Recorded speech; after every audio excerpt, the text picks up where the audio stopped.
στο ποδονύφτη μια φορά που πλέναν την ψυχή τους, 11 πρόσφυγες μεθούν και λένε την προσευχή τους. Από την πόλη έφυγαν τη Σμύρνη την Κριμαία, άφησαν σπίτια πίσω τους, παππούδες και αρχαία. Πήραν μαζί τα όνειρα, την πίστη, τα παιδιά τους. Πήραν και τη Βυζαντίνη, την πρώτη φορεσιά τους. Κίτρινο πείσμα τους κρατά, μαύρη είναι η ζωή τους. Φανέλα με δικέφαλο, ο πόθος της ψυχής τους.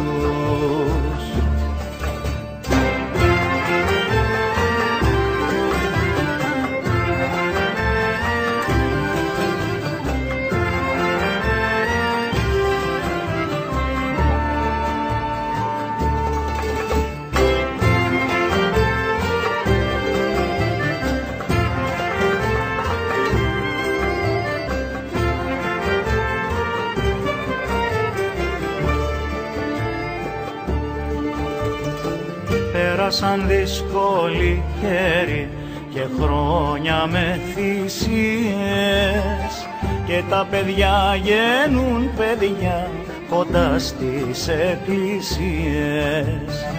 Μα του δικεφάλου η καρδιά στο στήθος από κάτω, της Κυριακής τ' απόγευμα κάνει για αυτούς Σαββάτο.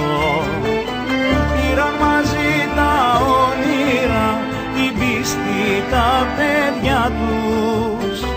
Πήραν και τη Βυζαντίνη, την πρώτη φορεσιά τους. Κίτρινο πείσμα τους κρατά, μαύρη είναι η ζωή τους. Φανέλα με δικέφαλο, ο πόθος της ψυχής τους. Πήραν μαζί τα όνειρα, την πίστη, τα παιδιά τους. Πήραν και τη Βυζαντίνη, την πρώτη φορεσιά τους.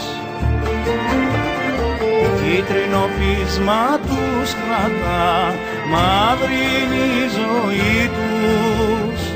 Φανέλα με δικέφαλο, ο πόθος της ψυχής του.